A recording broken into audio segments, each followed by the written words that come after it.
ஆசிரியராக வேலை பார்த்தேன். முதலில் விவசாயினார். விவசாயத்தால் புறக்கணிக்கப்பட்டு விவசாயத்தில் ஒன்றுமே செய்ய முடியாமல் அந்த விவசாயத்தை விட்டு தூக்கி வீசப்பட்ட ஒரு பெண்ணாகத்தான் நான் படித்து வேலைக்கு செல்ல வேண்டும் என்று என்னுடைய தந்தை என்னை நகர்த்தினார். ஏனென்றால் உற்பத்தி தான் முதலில் வேண்டும். தற்சார்பு உற்பத்தியில் நாம் நின்றால்தான் எவனுக்குமே அடிமையாகாம இருக்க முடியும். ஆனால் இன்றைக்கு அந்த தற்சார்பு உற்பத்தியை என்ன செய்யறாங்க? சீர்குலைத்து விட்டார்கள். உன்னால நீ ஒரு பொருளையோ அல்லது விளைவிக்கின்ற உணவுப் பொருட்களையோ உற்பத்தி செய்ய முடியாத நிலைக்கு உன்னை தள்ளப்பட்டு விட்டார்கள். அதற்கு மாற்றாக என்ன பொருளாதாரத்தை கொண்டு வந்தார்கள் என்றால் சாராய பொருளாதாரத்தை தான் கொண்டு வந்து நிறுத்தியிருக்காங்க. நாங்கள் கேட்டோம், சாராய கடைகளை முதலில் மூடுங்கள் சொன்னீங்கல்ல, ஆட்சிக்கு வருவதற்கு முன்பு சாராய கடை வந்தால் நாங்கள் மூடிவிடுவோம், முதல் கையெழுத்து அதற்குத்தான் போடுவோம் என்றீர்கள். ஆனால் நாங்கள் கேட்கின்றோம், நீங்கள் சாராய கடையை மூடினீர்களா என்றால் இல்லவே இல்லை. ஆனால் நாங்கள் அதற்கும் அடுத்தது பெரும் சிக்கலை சந்திக்கிறோம் என்று 2 நாட்களுக்கு முன்பு மாவட்ட ஆட்சியரை சந்தித்தோம். சாராய பாட்டில்களை குடிச்சதோடு இல்லாம தூக்கி வீசுறாங்க. விளைநிலங்கள் முழுவதும் சாராய போத்தல்கள், சாக்கடைகள் முழுவதும் சாராய போத்தல்கள், பேருந்து நிறுத்தம் இடங்கள் முழுவதும் சாராய போத்தல்கள், பள்ளிக்கூட வாசலில் சாராய போத்தல்கள், இப்படி எங்கு பார்த்தாலும் இதே சிக்கல் தான். நாங்கள் 2 நாட்களுக்கு முன்பு ஆட்சியரிடத்தில் சென்று மனு கொடுத்து விட்டு அதற்கான ஒரு தீர்வையும் கொடுத்தோம். ஆகவே அந்த தீர்வு உடனடியாக நிறைவேற்றப்பட்டது. அதிகாரம் இல்லாமலே நாங்கள் பல வேலைகளை செய்து கொண்டு வருகிறோம். இது புகழுக்காக சொல்லவில்லை, உங்களுக்கு தெரிய வேண்டும் என்பதற்காக சொல்கிறோம். ஒருவருக்கு குருதி இல்லை என்றால் எவ்வளவு வேதனை என்பதை நாங்கள் உணர்ந்திருக்கிறோம். மருத்துவமனையில் உயிர் போகின்ற நிலையில் இருக்கின்ற ஒருவருக்கு தான் அந்த உயிரின் அருமை தெரியும். அப்பொழுது கூட எங்கு குருதி இல்லை என்றாலும் குருதி கொடை பாசறை தமிழகம் முழுக்க செயல்பட்டு கொண்டிருக்கிறது. ஒரே ஒரு அழைப்பு கொடுத்து நீங்கள் அழைத்தால் உடனடியாக யாருக்கு எங்க தேவை என்பதை அங்கிருக்கக்கூடிய பொறுப்பாளர்கள் மூலமாக குருதி வழங்குகிறோம்.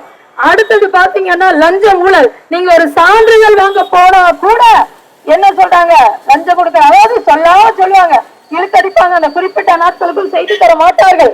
ஆனால் அதற்கு லஞ்சம் ஊழல் ஒழிப்பு பாசறை வைத்து 97 லட்சம் லஞ்சம் கொடுத்த பணத்தை மக்களுக்கு திரும்ப வாங்கி கொடுத்திருக்கோம். அது யாருன்னா மாநில ஒருங்கிணைப்பாளர் கரிப்ப இங்க வண்டி ஓட்டிட்டு வரக்கூடிய ஈஸ்வரன் ஐயா அவர்கள் தான். அடுத்தது சுற்றுச்சூழல் பாசறை. மனிதர்கள் இல்லாமல் மரங்கள் வாழும், ஆனால் மரங்கள் இல்லாமல் மனிதர்களால் வாழ முடியாது. இயற்கையாக கிடைக்கின்ற தண்ணீரை கூட இன்னைக்கு போத்தல்களில் விற்பனைக்கு கொண்டு விட்ட பெரும் அவலம் இன்னைக்கு நடக்குதா இல்லையா?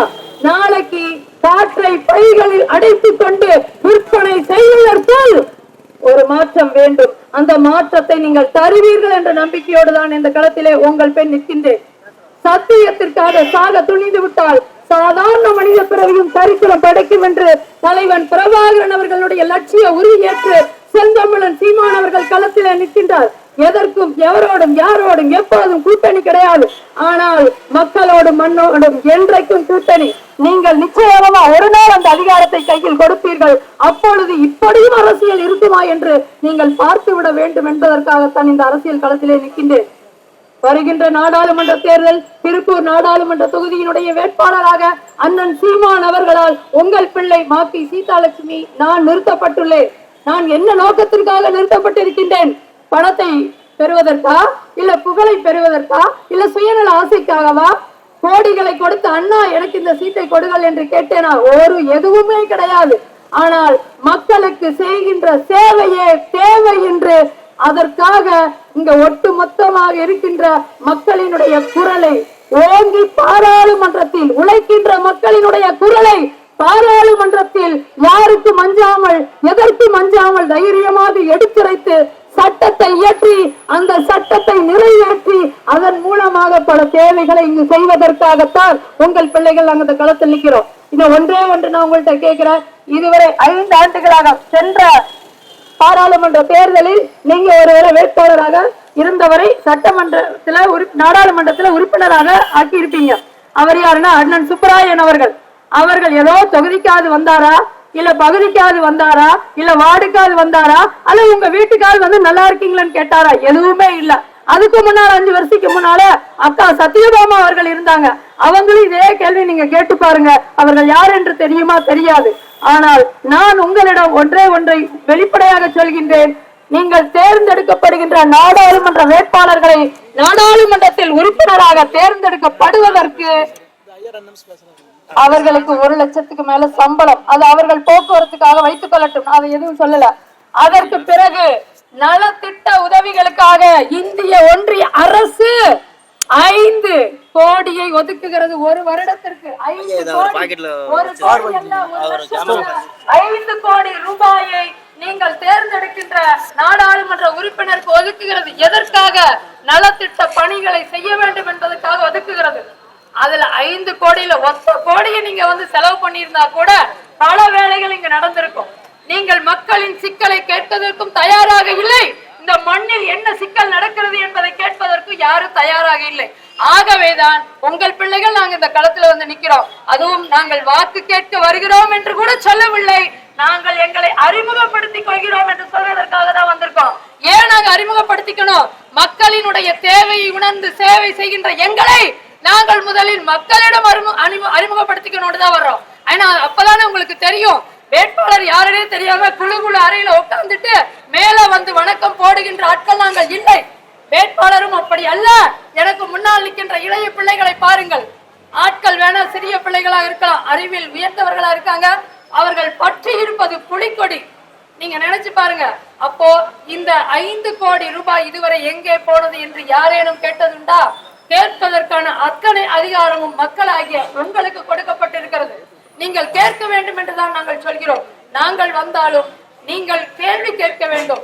நான் ஒன்றை மட்டும் உங்களுக்கு சொல்கிறேன். அந்த கொடுக்கிறாங்க பாத்தீங்களா 5 கோடிய, அதுல பல விஷயங்கள் செய்ய வேண்டியதா இருக்கு. தனிப்பட்ட சிக்கல்களை ஒரு அணி அமைத்து நாங்கள் கேட்போம். ஒவ்வொரு வார்டுக்கும் என்னென்ன சிக்கல் இருக்கிறது என்று அங்கு ஒரு அலுவலகத்தை போட்டு அந்த அலுவலகத்திற்கு ஒரு பொறுப்பாளர்களை போட்டு அவர்களுக்கு சம்பளம் கொடுத்து அந்த மக்கள் வீதியினுடைய சிக்கலை கேட்போம். அடுத்தது பாத்தீங்கன்னா ஒரு பகுதி வார்டுக்கு தனியா கிளைகளுக்கு பிரித்து அந்த சிக்கல்களை கேட்போம். இதையும் தாண்டி அடுத்தது என்ன செய்வோம்னா, ஒட்டுமொத்த சிக்கல் இருக்கு பாத்தீங்களா, மண்ணுக்கான சிக்கல். நல்ல தூய காற்று வேணும், நல்ல நீர் வேணும். நீரின்றி அமையாது உலகு அப்படின்னு வள்ளுவன் சொல்லியிருக்காரு. நிலத்துக்கடியில் கிடைக்கின்ற நீர் இன்றைக்கு நஞ்சாகி போச்சு. பல பக்கம் பல பக்கம் மாசுபட்டு போச்சு. இன்னும் ஒண்ணுல நொய்யலாறு காணாமல் போச்சு. இப்ப பாத்தீங்கன்னா பவானி சாகர் அணைக்கு பக்கத்துல சிப்காட் தொழிற்சாலை கொண்டு வருவதற்கான முயற்சிகள் எடுக்கிறார்கள். அதுக்கு ஒரு 2000-3000 விவசாயிகளோடு நாம் தமிழர் நாங்களும் சேர்ந்து போராடி இருக்கிறோம். ஆனால் அவர்கள் எங்களை அந்த நேரத்துல போராட்டம் செய்யும் போது முடக்கி விடுகிறார்கள். அதற்கு பிறகு அவங்க கையில் எடுக்கிறாங்க. உண்மையில் சொல்கிறேன், பவானி சாகருக்கு பக்கத்துல சிப்காட் அது பவானி சாகர் தொகுதியினுடைய சிக்கலாக மாறாது. ஒட்டுமொத்த பவானி ஆறும் நஞ்சாக மாறும், குடிக்கின்ற நீர் விஷமாக மாறும். இது பெரும் வேதனையாக இருக்கிறது. இதையெல்லாம் உணர்ந்த பிள்ளைகள் தான் இதற்கு மாற்றாக நாங்கள் களத்திலே நிற்கின்றோம். மனிதர்கள் மரம் இல்லாமல் வாழ முடியாது. அப்போ இயற்கையான சூழலை நாங்கள் உருவாக்க வேண்டும்.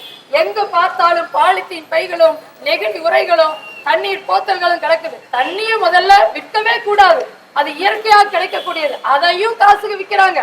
நாளைக்கு சுவாசிக்கின்ற காற்றையும் போத்தல்களில் பைகள்ல போட்டு விற்பதற்கு முன்னால தயவு செய்து ஒரு வாய்ப்பை கொடுங்கள் என்று கேட்கின்றோம். அந்த 5 கோடி ரூபாயையும் நான் இப்பொழுது சொல்கிறேன், இந்த மண்ணுக்கும் மக்களுக்கும் நாசகார திட்டங்கள் எதுவாக இருந்தாலும் அதற்கு ஒருபோதும் நான் கையெழுத்திட மாட்டேன். எவனுக்கும் அடிமையாக மாட்டேன். கெஞ்சுவதில்லை பிறர்வாள் எவர்சை கேட்டினுக்கும் அஞ்சுவதில்லை. மொழியையும் நாட்டையும் ஆளாமல் துஞ்சுவதில்லை.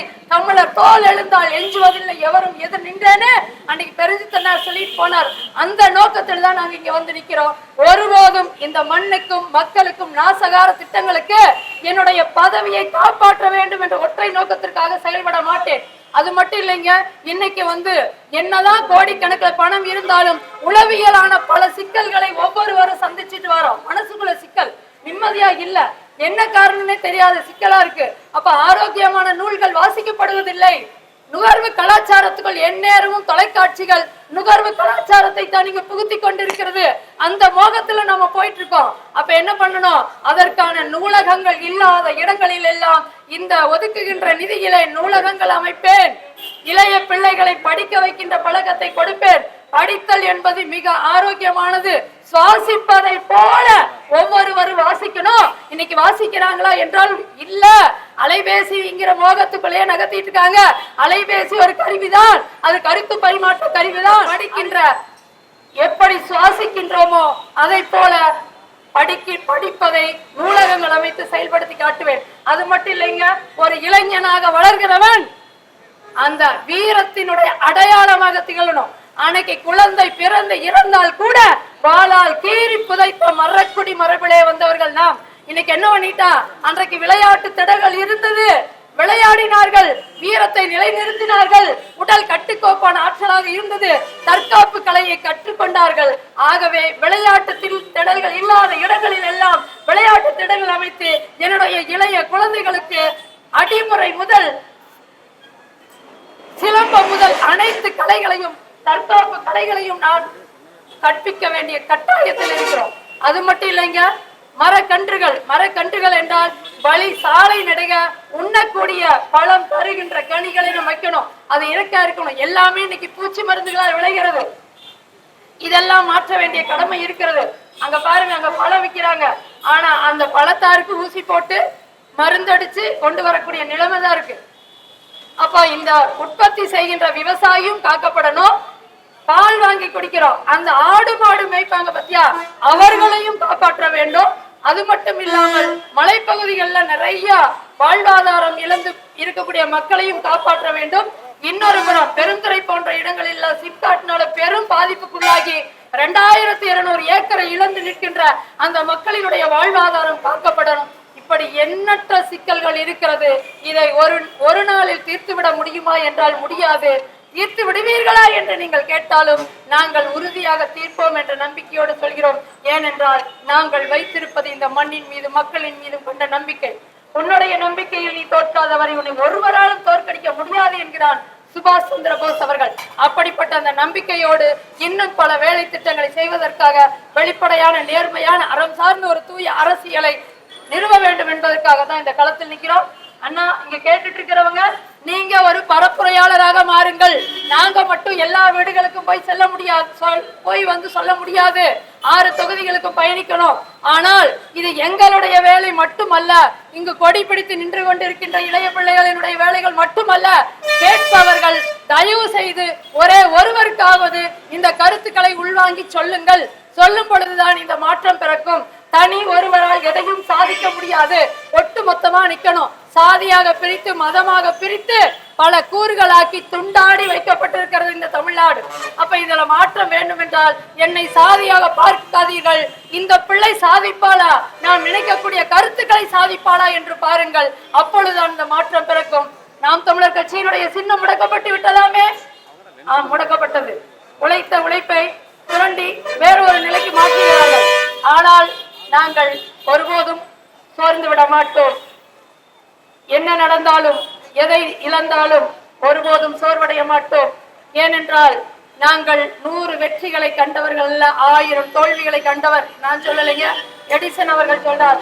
அந்த நம்பிக்கையோடு மண்ணின் மக்களின் மீது வைத்த நம்பிக்கையில் களத்தில் உறுதியோடு நிற்கின்றோம். உங்களுடைய வலிமை மிக்க வாக்குகளை தயவு செய்து வீணாக்கி விடாதீர்கள். எங்கள் மேல் நம்பிக்கை இருந்தால் நாம் தமிழர் கட்சிக்கு என்ன சின்னம் ஒதுக்கப்படுகிறது என்று ஒரே ஒரு முறை தேடுங்கள். வாழ்வில் பெரும் மாற்றத்தை உணர்வீர்கள். நன்றி. நாம் தமிழர். தாய் தமிழ் உறவுகள் உள்ளிட்ட பொதுமக்களுக்கு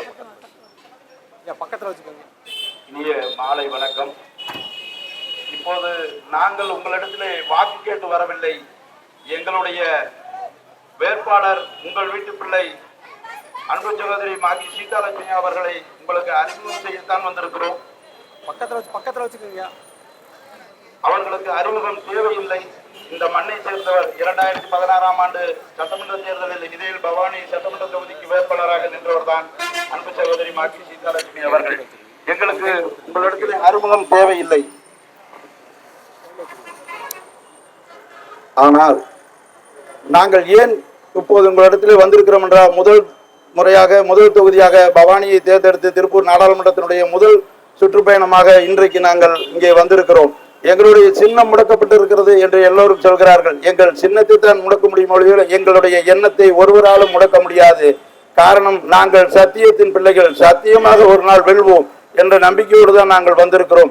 அக்கா அவர்கள் சொன்னதை போல நாங்கள் 100 வெற்றிகளை சுவைத்தவர்கள் அல்ல, 1000 தோல்விகளை பார்த்தவர்கள். மீண்டும் இந்த களத்திலே நிற்கிறோம் என்றால் இந்த மண்ணையும் மக்களையும் நேசிக்கக்கூடிய ஒரே காரணத்துக்காகத்தான் நாங்கள் நிற்கிறோம். இங்கே இருக்கக்கூடிய அனைத்து தாய் தமிழ் உறவுகளும் இன்று அவர்களுடைய வேலைகளை விட்டுவிட்டு பொருளாதாரத்தை விட்டுவிட்டு வந்திருக்கிறார்கள் என்றால் தன்மானமும் இனமானமும் முக்கியம் என்ற காரணத்துக்காகத்தான் வருமானத்தை இழந்து வந்து நிற்கிறார்கள். காரணம் இந்த மண்ணையும் மக்களையும் நேசிக்கக்கூடிய காரணத்தினால்தான். ஆகவே தாய் தமிழ் உறவுகளே, உங்களை என்றுமே நாங்கள் வேறுபடுத்தி பார்ப்பதில்லை. நீங்கள் அனைவரும் சேர்ந்ததுதான் நாம் தமிழர் கட்சி.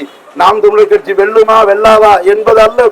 நாம் தமிழர் கட்சி இந்த மண்ணுக்கு தேவையா இல்லையா என்பதை சிந்தித்து பாருங்கள். இந்த மண்ணுக்கு நாம் தமிழர் கட்சி செய்ய இருக்கிற சாதனைகளை நீங்கள் தயவு கூர்ந்து ஒரு நிமிடம் எண்ணி பாருங்கள்.